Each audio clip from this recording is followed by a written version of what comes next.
October 16th இன்னைக்கு ஏசப்பா உங்கள்கிட்ட சொல்றது என்னன்னா, விசுவாசமுள்ள ஜெபம் பிணியாளியை ரட்சிக்கும். கர்த்தர் அவனை எழுப்புவார். அவன் பாவம் செய்தவனானால் அது அவனுக்கு மன்னிக்கப்படும். நம்மள நிறைய பேருக்கு ப்ரேயரோட பவர் என்னன்னு தெரியாமல் இருக்கிறோம்.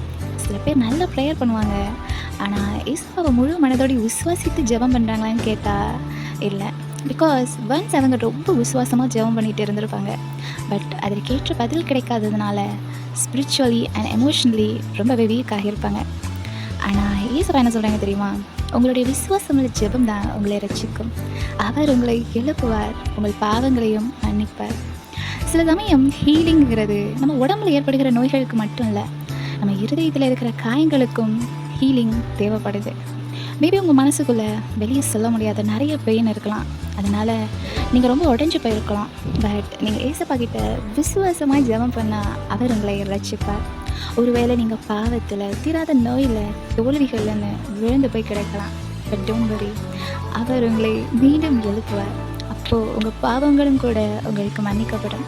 நீங்கள் தான் பாவம் செய்து அவரை விட்டு விலகி போகிறீங்களே தவிர அவர் உங்களை பாவின்னு சொல்லி ஒரு நாளும் விலகி போக மாட்டார்.